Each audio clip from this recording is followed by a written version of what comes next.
Bonjour à tous, c'est Dalila Amia. Bienvenue sur votre chaîne YouTube dédiée à la géomatique et au SIG. Aujourd'hui, on va voir les types de rendus pour la symbologie de fichiers raster. Avant de commencer, une petite précision. Les données que j'utilise pour les démonstrations sont libres et téléchargeables via les liens que je vais mettre en barre d'infos.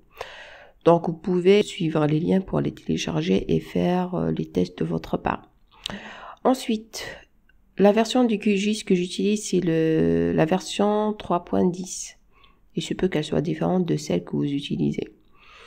Je vais commencer par l'ouverture d'un ensemble de fichiers dont j'aurai besoin pour les explications. Je vais utiliser l'icône Ajouter une couche raster dans la fenêtre de dialogue qui s'affiche. Je suis sur l'onglet raster et dans le type de source, je le laisse sur fichier. Pour les sources, cette partie source, elle me permet de sélectionner les fichiers que je vais ouvrir. Je clique sur la petite icône. Je commence par le fichier BD Ortho de l'IGN. Donc, c'est une vue aérienne. Donc, je la sélectionne. Son nom, c'est 0468-6740. Je clique sur Ouvrir, puis sur Ajouter. Je ferme et ma photo aérienne est affichée dans le canevas du QGIS. Je vais ouvrir un autre fichier. Je clique toujours sur la même icône, dans le même onglet raster, le même bouton. Cette fois-ci, je vais ouvrir un fichier qui s'appelle extrait-72-topo. C'est une photo, c'est une carte topographique. Je choisis le fichier en faisant attention à ce que le type soit TIFF. Sinon, QGIS ne sera pas en mesure de l'ouvrir. Je clique sur Ouvrir et je clique sur Ajouter. Et là, il me précise que le fichier n'a pas de SIR défini, qu'il a utilisé le SIR du projet. Ce paramétrage que j'ai effectué est dans Préférences, le menu Préférences, Options, SIR, et dans SIR pour les couches, j'ai choisi d'utiliser le SIR du projet pour les nouvelles couches créées et quand une couche est chargée sans SIR. J'ai paramétré cette partie-là de cette façon parce que je sais que les données que j'utilise sont souvent en Lambert 93. Mais dans le cas où je ne connais pas le SIR, donc je laisse comme un SIR inconnu. Et maintenant, je clique sur OK. Donc, ça dépend de votre situation. Pour ce message d'erreur-là, c'est un paramétrage, donc c'est une modification que je dois effectuer sur le fichier provider de QGIS. Je vais mettre une vidéo prochainement sur YouTube pour que vous puissiez régler ce souci si vous en avez. Pour l'instant, ça ne me posera pas de souci, donc je vais fermer la fenêtre de dialogue. J'ai ouvert le deuxième fichier, j'aurai besoin d'un troisième fichier. Je fais la même manipulation, la petite icône, je suis dans la fenêtre de dialogue, je clique. Cette fois-ci, je vais afficher un fichier MNT, modèle numérique de terrain. Je vais choisir un des trois fichiers, soit MNT 25 mètres, MNT 50 ou MNT 100. La seule chose à laquelle il faut faire attention, c'est de choisir un fichier de type ASC et non pas XML. Sinon, QGIS ne va pas l'ouvrir. Je clique sur Ouvrir, puis Ajouter. C'est le même message d'erreur que tout à l'heure. Maintenant, je vais commencer par le premier fichier que j'ai ouvert, qui était la photo aérienne. Donc, le fichier 0468-6740. Pour afficher la fenêtre de dialogue pour la symbologie d'un fichier raster ou d'un fichier vecteur, c'est la même chose. Je fais un clic droit, puis hop, propriété. Ou bien je double-clique sur le nom du fichier dans le panneau des couches. Donc, pour afficher la fenêtre des propriétés, je suis dans le panneau des couches, je sélectionne la couche, je fais un clic droit, propriété, ou bien je double-clique dessus directement. Pour la symbologie, je suis dans l'onglet symbologie, j'ai rendu des bandes raster. Et là, je suis sur le type de rendu.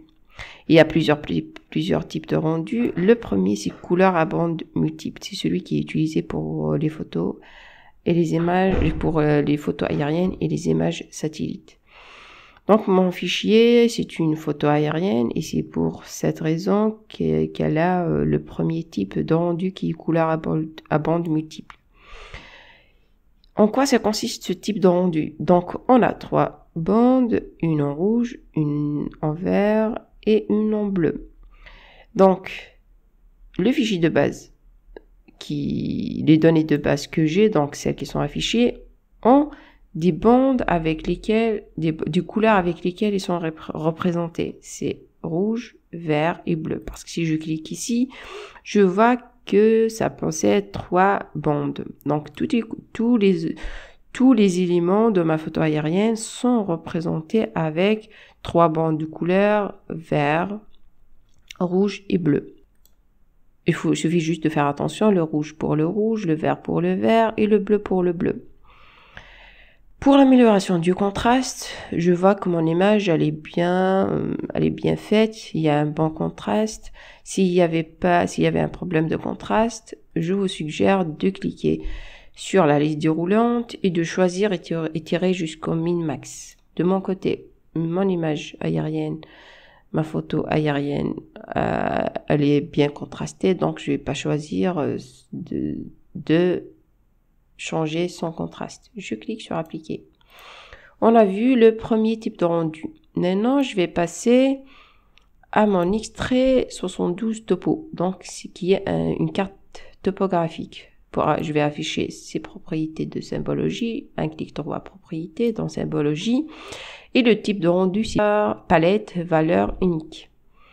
En quoi ça consiste? C'est des images qui sont composées de 256 couleurs. Alors, si je regarde ici pour les valeurs, pour les couleurs qui sont utilisées, je vais constater qu'il y en a 256. Je vois ici que c'est 255 qui est le dernier, sachant que le numérotage a commencé de 0, donc j'ai 256 couleurs. Et pour chaque couleur, il y a une valeur unique qui lui est attribuée. On a une seule bande, donc on n'en a pas plusieurs, on ne peut pas le paramétrer. Je suggère de ne pas toucher à la palette de couleurs ou de la changer, tout simplement parce que la représentation de la cartographie aérienne, de la carte topographique suit une sémiologie graphique. Donc, je vous suggère de ne pas y toucher pour changer de couleur.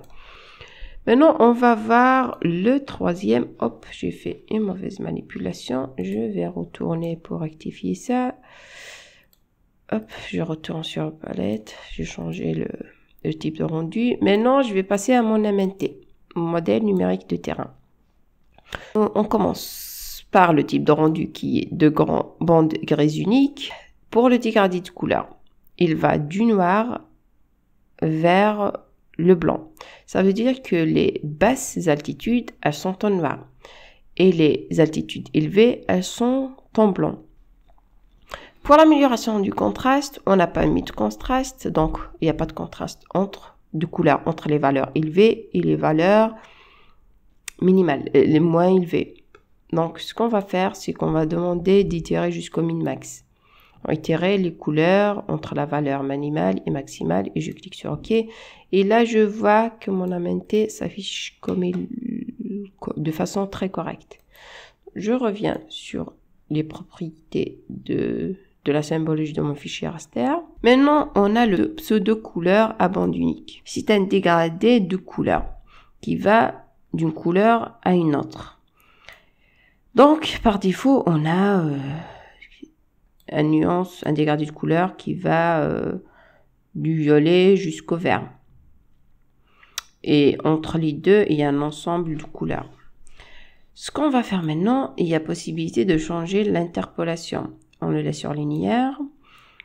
Pour les autres, on va les voir dans des prochaines vidéos. Ensuite, on a la palette de couleurs. Et il y a un ensemble de palettes de couleurs qui sont ici par défaut. Par exemple, je peux choisir n'importe laquelle et l'appliquer. Et là, elles sont pas bien représentées parce que la plus basse altitude, elle est en blanc et la plus haute, elle est en noir. Spectral, qui va du rouge au bleu. Si j'applique, je vois que les basses altitudes, elles sont en rouge et les hautes altitudes, elles sont en bleu. je vais vous présenter un ensemble de palettes qui sont intéressantes. Je clique sur la petite flèche pour les palettes d'outils et je descends jusqu'à créer une nouvelle palette de couleurs. Dans la boîte de dialogue qui s'affiche, je vais descendre sur catalogue CPT City. Je clique sur OK. Et il y a un ensemble de palettes qui sont destinées à des usages spécifiques. L'exemple le plus parlant, par exemple, on a la température. Donc, on a des palettes de couleurs qui permettent de représenter les températures. Ensuite, on a par exemple la topographie. C'est un ensemble de palettes qui permettent de représenter la topographie. Donc, pour nous, on peut choisir par exemple je vais choisir élévation par exemple, qui permet de représenter le fichier MNT. Je clique sur OK et appliquer. Je peux retourner et ici un autre aussi. Hop. Donc, je retourne dans topographie. Hop, hop, hop, hop, hop.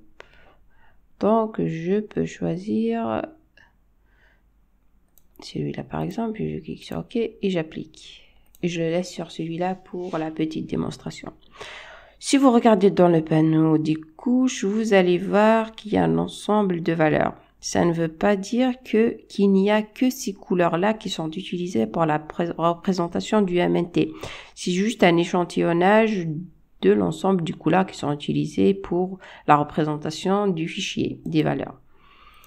Je suis arrivé à pseudo couleur à bande unique. Je vais passer à ombrage. Donc, l'ombrage, c'est souvent utilisé pour les fichiers MNT, modèle numérique de terrain, pour la représentation des ombres. Hop. Et le résultat, c'est celui-là. Je fais un petit résumé. Je vais cacher, je vais revenir au premier.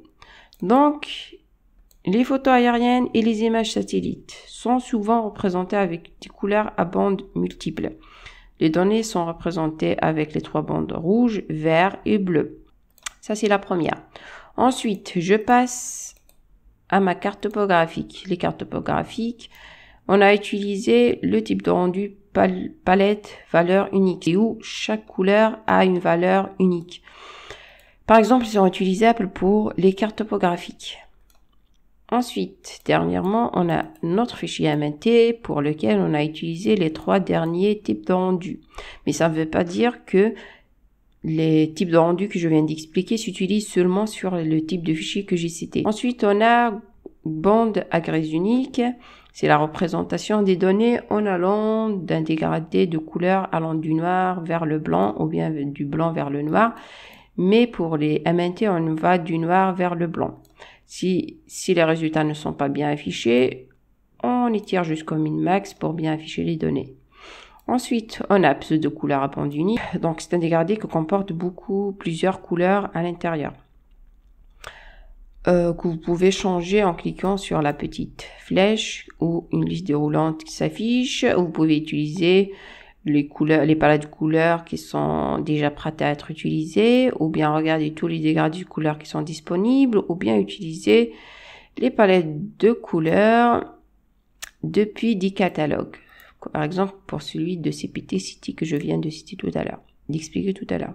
J'ai fini avec l'ombrage que j'ai utilisé sur mon fichier MNT et qui sert à représenter l'ombre pour les fichiers MNT par exemple.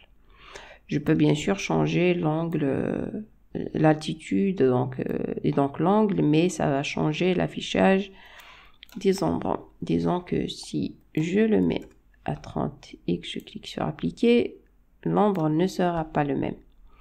Donc vous le laissez à 45 qui permet un résultat plus optimal. Je suis arrivée à la fin de cette vidéo, j'espère qu'elle vous sera utile. Au revoir et à la prochaine.